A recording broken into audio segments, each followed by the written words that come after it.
Hey everybody, Neoflynn here, once again, actually showing my face in front of the camera for a change, which I haven't done in a while, just due to time mostly. It's a whole lot easier to do videos where I can just set up my microphone and talk while I record some game footage than it is to try and, put myself in front of the camera and do all that good stuff. But I'm here to do a video, and this was actually, the idea came about from Cobra DBS, my Battlecast co-host. Actually put a video of his top 10 Super Nintendo games. And I was like, you know what, my list would probably be a whole lot different than his. So, why don't I do a video of my top 10 favorite Super Nintendo games? So, that's what I decided to do. So, this is just a quick intro. He just showed the games. I'm actually going to show gameplay instead, because I'm a gameplay kind of guy. I like to have you guys be able to see what I'm talking about when I show the game. So, we're going to cut away from this, and we're going to go straight into gameplay of my top 10 Super Nintendo games, and we'll be back at the end to wrap it up. Number 10, Kirby's Dream Course. Now, this is one of those games that probably not a lot of people would have on their list, but it does make my list because I just had a lot of fun playing it, It was one of those games my friend and I spent a lot of, time playing into the wee hours of the night, just having fun playing the game together. Where it really shines is multiplayer. The best way to describe it is like mini golf with Kirby. And really any game that features, a giant pink marshmallow guy, you can't go too wrong with that. So it's just one of those games that holds a special place with me because I had so much fun playing it back then. And it's one of those games that's really, really easy to pick up and play, but there's a lot of intricacies, deep down inside the game. So if you haven't, go check it out. It's worth giving a look to.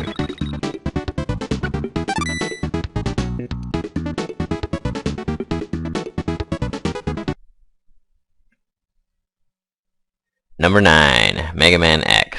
Now, it wouldn't be a top games list for me without a Mega Man game in there. And a lot of people like to, say that the X series of games isn't as good as the others, but I think it has its, it has its moments. It's a Mega Man game. Yeah, they changed the character up a little bit, but, it is a Mega Man game. And there are some things that actually make this one a little bit easier than some of the other ones. The ability to kind of cling to the walls and jump on the walls for a second. That can save you from a lot of deaths that you wouldn't have been able to save yourself from before you been dead, right away. And it looks great. There's no denying that. They took what made Mega Man good, what made Mega Man good on the Nintendo and transferred it to the Super Nintendo and made it even better. So I think it's a great series. It probably doesn't get, as much love as it probably should.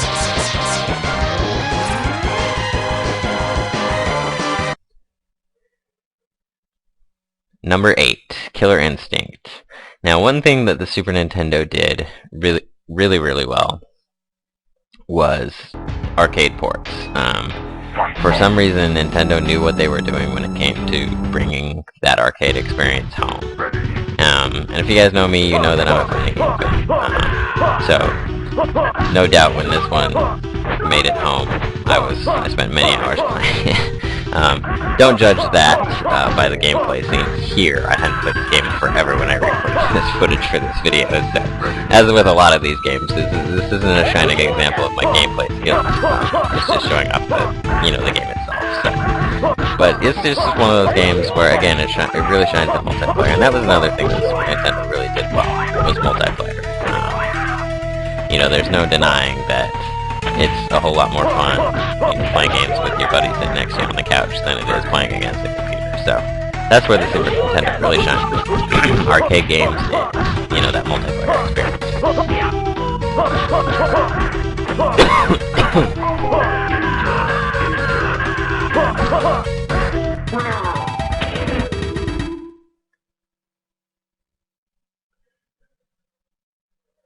Number 7, Out of This World. Now this is another one that probably wouldn't make a lot of people's lists, but I happen to really, really enjoy this game. Is it the most amazing looking game? No. Is it the most, um, you know,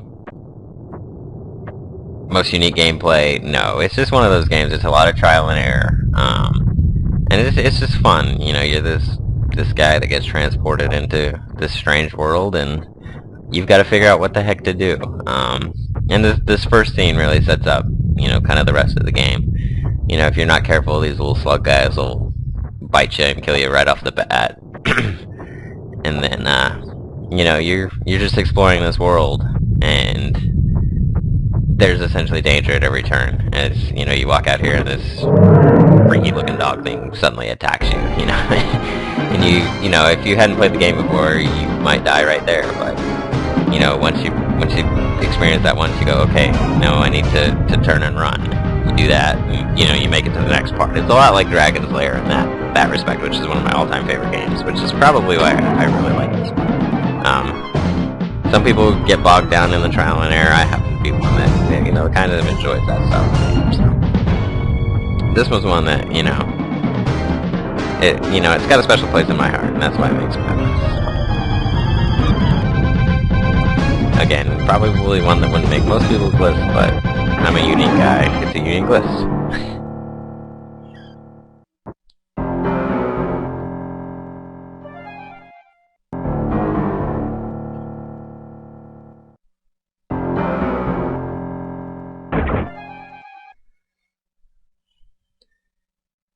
Number 6, Super Street Fighter 2.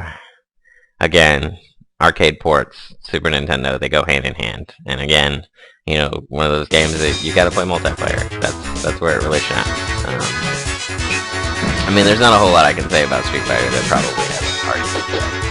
If you're a fan of videos at all, you already know pretty much everything there is.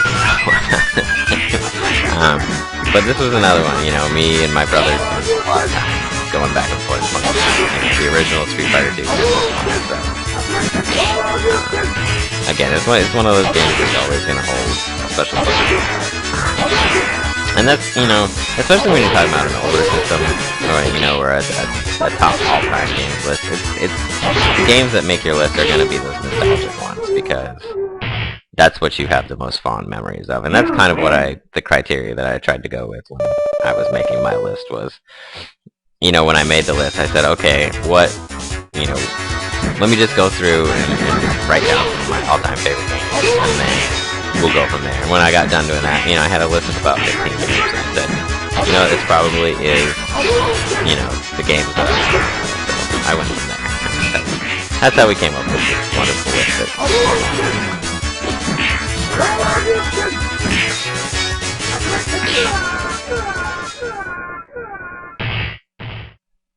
You lose! Number 5, Super Star Wars. This is another one that, if you guys know me at all, you probably already knew that this game was going to be on here somewhere. The Super Star Wars trilogy is easily some of the best games on the Super Nintendo. They are brutally challenging, but, you know, they aren't impossible once you spend some time with them. It's not like, you know, it's so hard that you can never beat the game. You can do it, you just gotta learn the intricacies of the game. And what was really cool about it was it mixed up the gameplay. Like, we're taking a look here at the speeder stage, and then it goes back into being the you know, the platform, side-scrolling platform action game. As we take out the Jawas on our sandcrawler here.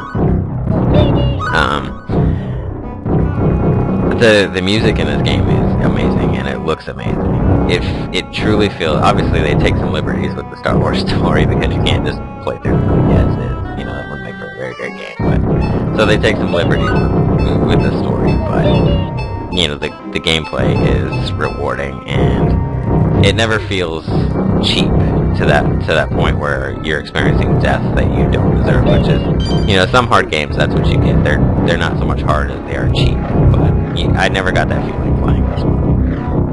It's just a lot of fun, and the levels are varied, and yeah, the Seeker gun is probably the best gun in the game because, like its name implies, it seeks out the enemies. So it makes it a little bit easier if you can hang on to that one and actually not power up your gun past this one. Which is sometimes a challenge because it'll drop those power-ups where you almost have to pick them up, so. But yeah, the Super Star Wars trilogy, like I said, all 3 games are really great, but I just went with the first one. Because you gotta start somewhere, so.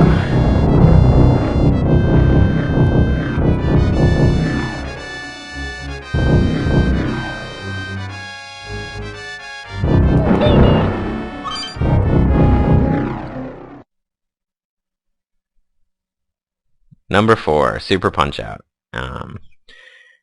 That's one of those things about the Super Nintendo. There's so many games with Super in the title, and oddly enough, a lot of them made my list, but I'm a huge fan of the Punch-Out series. Always have been. And Super Punch-Out took everything that you loved about the original and, made it super, I guess, so to speak. It's all about pattern recognition and, timing. Once you learn what an enemy is going to do, they're easy to beat. Obviously, I hadn't played the game in a while, so I don't do as well as I should with the first guy here. He actually hit me way more than he should, but there's a way to beat him in like 4 seconds, but I don't remember what it is. This was when I used to work at GameStop. We used to have a Super Nintendo hooked up in the back, and this game was one that was almost always in there. And we would always go back and forth trying to beat each other's best time. So, again, those memories are what you think about when you make a list like this. Obviously, Super Punch-Out holds a special place for me, so that's why it's on my list.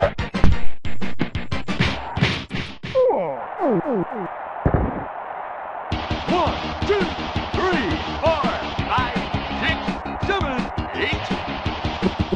Fight!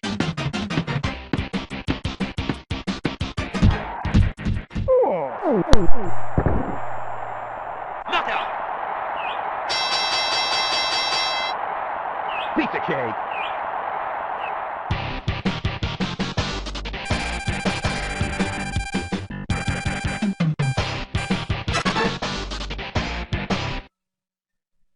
Now, before I go into the top 3, I wanted to give a couple of honorable mentions. Games that nearly made the list, but for whatever reason, I left them out. And the first one here is NHL Stanley Cup. Now, again, this is a game, it doesn't look the prettiest, but it was just a lot of fun to play. Like, for some reason, the Mode 7, it was one of those technologies that Nintendo touted, and, they used it well. And this is, a game that really shows it off. It was basically I don't even know, it was, the way the camera rotates is basically what it was all about. But, as you can see, it's scoring a goal there. Oddly enough, it's a fighting game with, or a hockey game without fighting, but I still love it. It was a lot of fun to play. It was you could play through a whole season and do all that fun stuff, so, could it have been in my top 10 easily, but I just left it out. It would probably be number 11 if I was to make my top 15, so. Another honorable mention, Uniracers. Now, you're probably going, what? I'm sure a lot of people probably are not familiar with this one, but it's another one. It's just a lot of fun to play, especially multiplayer. It's exactly like it sounds. You're on unicycles racing. I mean, what a concept, right? How had no one thought of that before this game came out? It's really cool. You could do all sorts of stunts and stuff in the air. And actually, the more stunts you do, the faster you do. So, it's just one of those things. It's a silly little game, but it was a lot of fun.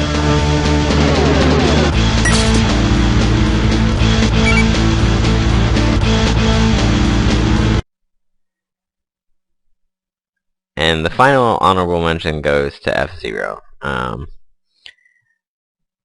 It's one of those that I had a lot of fun playing, but it just doesn't quite hold the same nostalgia that some of the others do. So it didn't quite make my top 10. Again, it would probably, if Stanley Cup is 11, this would probably be 11 feet.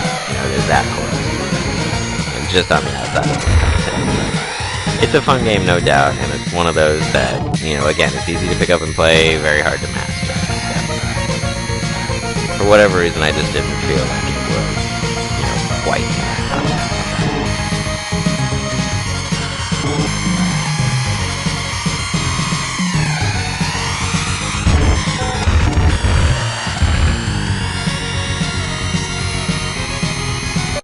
So here we go with the top 3, and number 3 right off the bat. And this was another reason I didn't include F-Zero, because I already had Super Mario Kart. And, you know, it just felt kind of weird putting 2 racing games that, you know, they're not, like, totally similar, but they kind of are. But yeah, Super Mario Kart, like, again, this is another one of those games that, you know, everything's already been said about it, but it's just so much fun. I always picked Bowser because he has the fastest top speed. He has the slowest acceleration, but he has the fastest top speed. And for some reason, that's what I always liked. I wanted to be the fast. And you know, back then I was really good. And this is another one. It was a blast to play multiplayer. I keep bringing that up because to me that's what the Super Nintendo is all about. Sitting with a couple buddies on the couch, passing the controllers around. You know, that's what it was all about. So for me, you know, it doesn't get a whole lot better than Super Mario Kart as far as something you can throw in, even now, still, and have a lot of fun playing.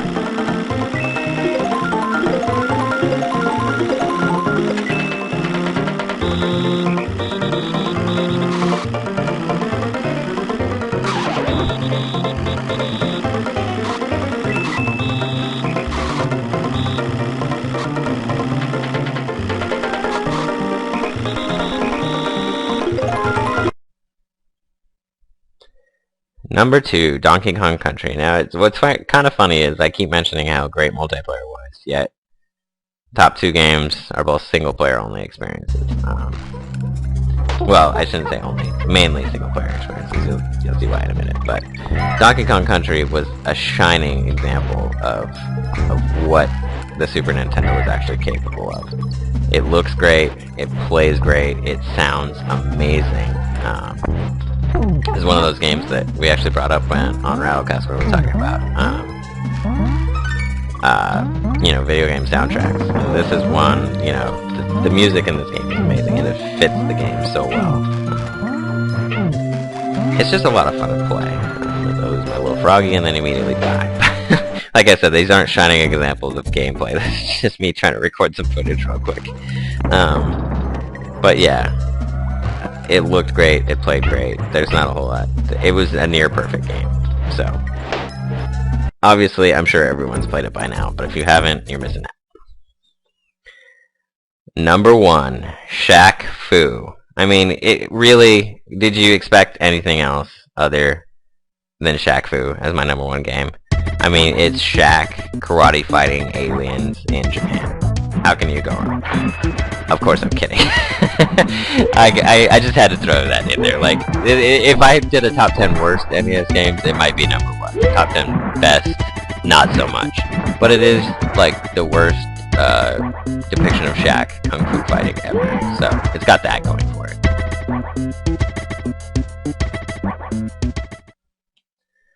So, what's the real number 1? Super Mario World. Probably the game that started it all. You know, it was a packing game with the system, and yet somehow it's still my all-time favorite. The Super Nintendo game. It's just got so much going for it. Again, something Nintendo is known to do. You know, they take a game that you love on the previous system, and they just make it that much better. You know, they add Yoshi. It looks brilliant, plays brilliant. Again, it sounds amazing. You know, for the first game to come out on the system, and it still, like, harnessed the power amazingly. You know, it still stands the test of time even today. It's a great game that you can sit and play, you know, even now, and have a lot of fun with it. So, that's why it's my number 1 game.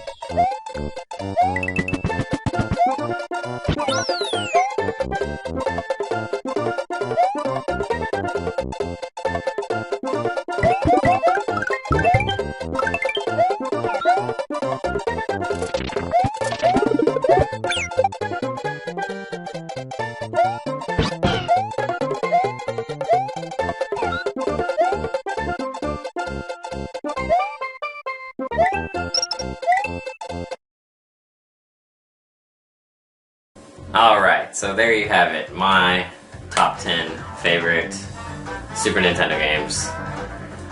Probably, I'm sure the comments are just gonna come flowing in about about that list. You know, there were some classics on there, but also some strange picks. But it's a nostalgic pick for me, you know. Like I said in the video, you know, there's reasons why I picked those games. And I hope you guys enjoy my list. Tell me what you think.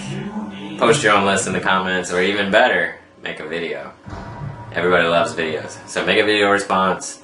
I'm gonna make this a response to Cobra's video, so make yours a response to Cobra's video as well, since he kind of started it. And if you guys haven't already, please check out Rattlecast, subscribe to Cobra's channel to get the latest videos on that, and also go like us on Facebook. Make us feel better about ourselves. The more likes we get, the better we feel, and the better the show is gonna be. And you can interact with us on there as well. So it's just facebook.com/Rattlecast. Go check it out. There's lots of fun stuff that I post on there prior to the videos. So please go check it out, and we will see you next time.